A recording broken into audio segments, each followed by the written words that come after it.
China is the most populated nation on Earth and home to a booming organ transplant industry. However, over the past decade, reports have emerged that the majority of organs are not sourced from death row prisoners and donations, as stated by officials, but rather from innocent prisoners of conscience murdered on demand. Researchers across the globe are uncovering new evidence that shows the true nature and scale of these abuses. In June 2016, 3 independent investigators jointly published a 680-page report of irrefutable evidence. China, to my knowledge, is the only country in the world where the government-run industrial program kills people and sells their organs. Endless hospitals in here. We go into them in great detail. We're talking about a very large hospital, endless amounts of transplant surgeons and transplant teams. I was really surprised how high the number was. I mean, as I say, it's multiple between 6 and 10 of the official figures.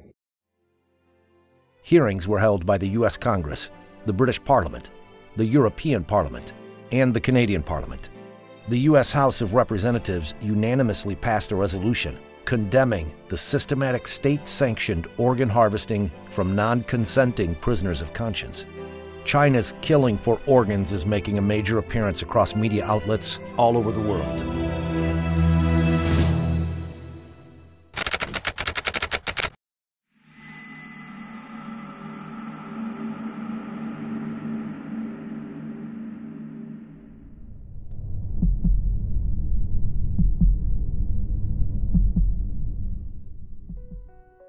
In 2006, it first came to light that prisoners of conscience were being killed on demand for organ transplants in secret detention facilities throughout China. The first 2 researchers to investigate were David Kilgour, former Canadian Secretary of State for Asia Pacific, and David Matas, an international human rights lawyer. When we started in 2006, I didn't know where the trials would lead or what the conclusion would be. The initial surprise and disappointment was that this was true, that it was happening throughout China, and it was happening from 2001 to the date of our report. Kilgour and Matas released their first report in July 2006 and later published the book Bloody Harvest.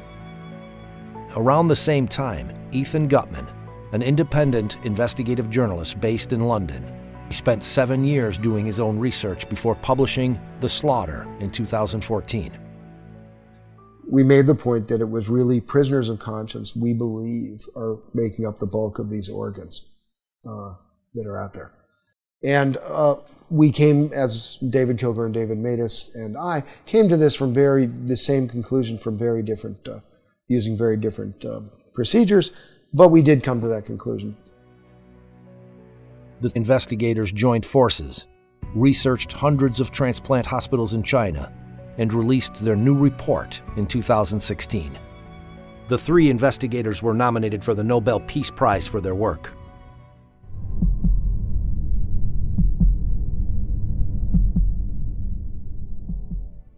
Discovering exactly how large the transplant industry is in China and how many victims there have been is difficult.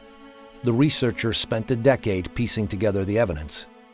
For example, in September 2013, Director Zhu Jiye of the Liver Transplant Center at the People's Hospital of Peking University told China Economic Weekly, "Our hospital conducted 4,000 liver and kidney transplants within a particular year." So we had to cross-check everything. So when we had posted volume numbers, we cross-checked it against staff, against beds, against research publications, against media reports, against the purchase of immunosuppressive drugs. I mean, every which way we could. And what we were able to do by all this cross-checking is develop a consistent picture. And in that particular case, we came to the conclusion that yes, this claim of 4,000 was real. Shenzhen Central Hospital, they have 500 beds. It's actually over that now. 500 dedicated transplant beds. Now, they were claiming in their internal communications at several points to be doing 131% occupancy. What that means, again, 20 to 30 day stay, or what it suggests is they're doing about 5,000 transplants per year. These examples show that China's official claim of 10,000 transplants per year is easily surpassed by just a few hospitals. But these two hospitals are just the tip of the iceberg. The investigators found that more than 1,000 transplant hospitals applied for permits from the Ministry of Health in 2007 to continue doing transplants. That suggests these hospitals met the ministry's minimum capacity requirement for transplant centers it certifies.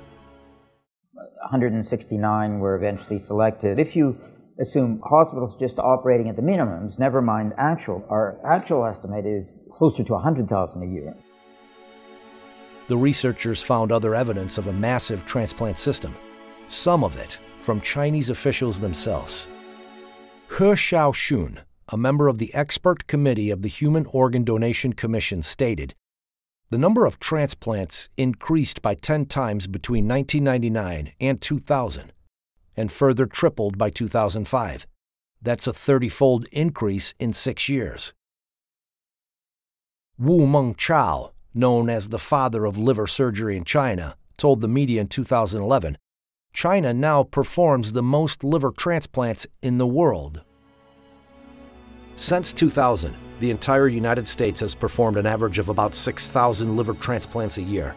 This could be matched by just a few hospitals in China.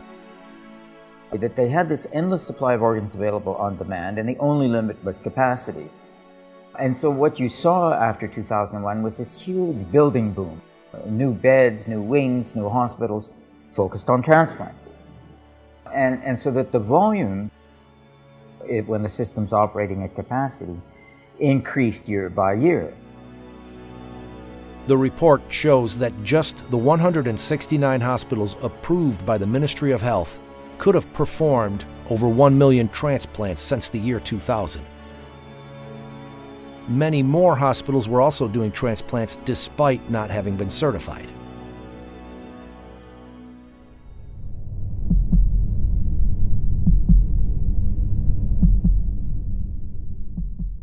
Organ transplantation has been continuously incorporated into the National 5-Year Plan and has become a high priority in China's national strategy. A large number of organ transplant research and training projects are funded under the major national programs and funds.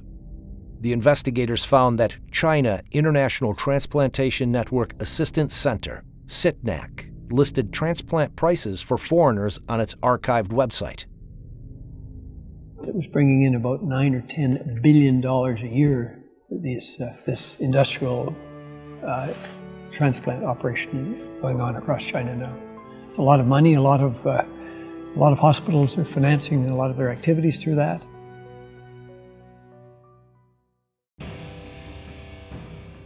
They're watched very, very closely indeed by the top leadership, so they're fully aware of this, as well as the fact that Wang Lijun, one of the Bo Xilai, who was a contender for the Chinese presidency, this was his right-hand man. He was the most famous policeman in all of China.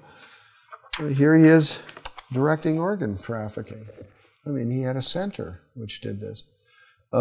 He was given an award for doing this, and specifically for coming up with a new lethal injection method.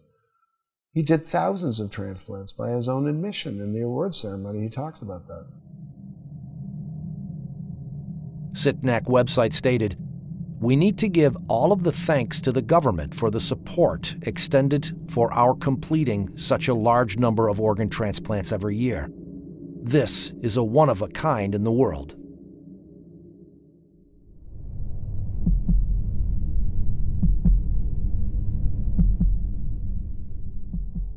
Researchers were particularly struck by one aspect of these transplants. Unlike anywhere else in the world, they were being done on demand. In countries with advanced organ donation and allocation systems, patients must usually wait years for a donor to become available. Yet in China, waiting times are commonly in weeks. The 2006 Liver Transplant Registry report showed that 27% of samples were emergency transplants. That means they found a new liver within days or even hours. It was back in 2005 when a patient of mine, who has been on the top list of patients for human heart transplantation, came to me one day and told me that he was told by his insurance company, his Israeli insurance company, to go to China in 2 weeks' time as he was scheduled to undergo heart transplantation. And when I asked him how come such a surgery can be scheduled ahead of time, somebody has to die on the very day of the operation, he said he didn't know, and he went to China and got his heart transplantation exactly on the date that he was promised. One hospital in southwest China claimed to have donors seeking matched recipients, and also promised, in case of failure, we will continue to perform transplants until one is successful. In 2006, a chief surgeon of the Organ Transplant Center at a traditional Chinese medicine hospital published a study of 50 patients at his hospital who had each received kidney transplants 2, 3, or 4 times. Another example that's I can't get out of my head is a man from a country who went twice to China. First time he went, they brought him 4 sets of kidneys, and none of the 4 was compatible with him. 4 months later, he came back, and they brought him 4 more sets of kidneys, until finally the 8th kidney worked. And when we saw him, he was doing fine, but 8 human beings have been killed. In northeastern China, the International Transplantation Network Assistance Center stated on its website, China carries out kidney transplants from living sources. It's completely different from cadaveric kidney transplants in Japan. Because they have a bank of live donors waiting to get a match on the computer. Like some horrible restaurant where you go in and see a lobster and say, I want that lobster, and the lobster's killed. It's a crime against humanity.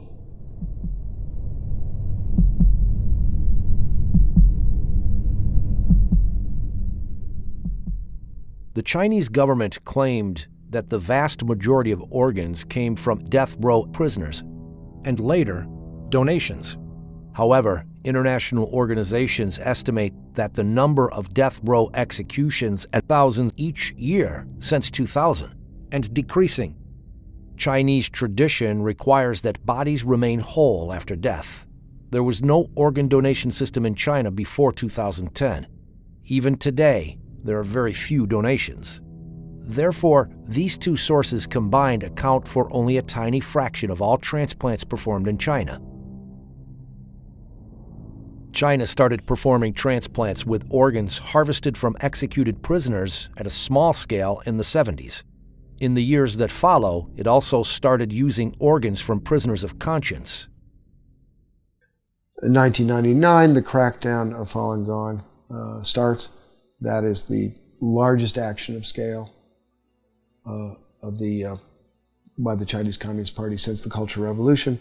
And by 2000, 2001, that's when you have this explosion of transplant activity. We see continuity in the numbers over time. Falun Gong is as I call it, it's kind of a Buddhist revival group. It doesn't have churches and so forth, it doesn't have temples. What it has is sort of common beliefs. These shared beliefs revolve around self-improvement based on the values of truthfulness, compassion, and tolerance. By the end of the 1990s, the Chinese government estimated that over 70 million of its citizens were practicing Falun Gong. Jiang Zemin, the head of the Communist Party at the time, saw Falun Gong's popularity and revival of traditional values as a threat to his rule, and launched a violent campaign to eradicate it in July 1999. Hundreds of thousands of Falun Gong practitioners from all over China traveled to Beijing to appeal to the central government, only to be arrested and tortured. When many refused to disclose their identities to protect their families and friends, they became part of a large, anonymous population held captive by the state. More practitioners were rounded up all across China. This is when large numbers of them started disappearing without a trace.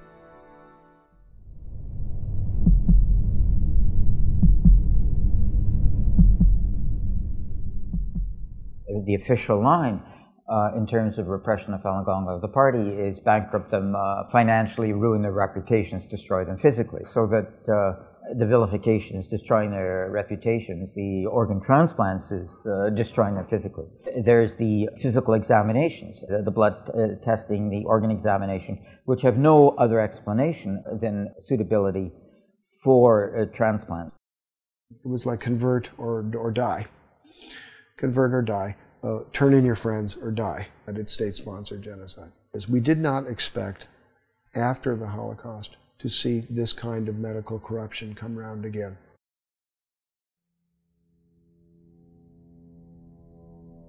How can doctors, people trained to heal, harvest organs from living people for transplants? Educated and raised in China, Enver Tohti is an ethnic Uyghur surgeon, currently living in London. He was told to extract the organs from a living prisoner in 1995. They made you disabled to think yourself. My whole body just become a robot, just performed to do what I have been programmed to do. So anybody, if they label it themselves other than communism, the Communist Party or member, then they will be treated as an enemy of the state.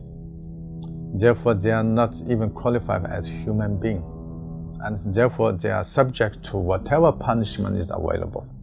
They made you genuinely believe what you are doing is for a good cause. It is little later I realized I shortened this man's life. That is equal to a killer. I killed him. This thing is haunting me. I have to tell the world to release the things inside my heart to get a little relief.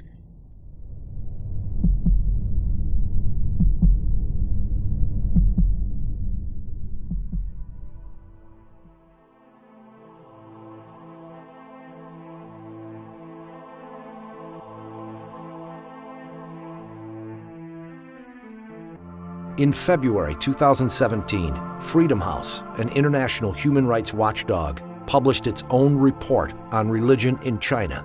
It noted that a review of available information regarding organ transplants had found credible evidence suggesting that, beginning in the early 2000s, Falun Gong detainees were killed for their organs on a large scale.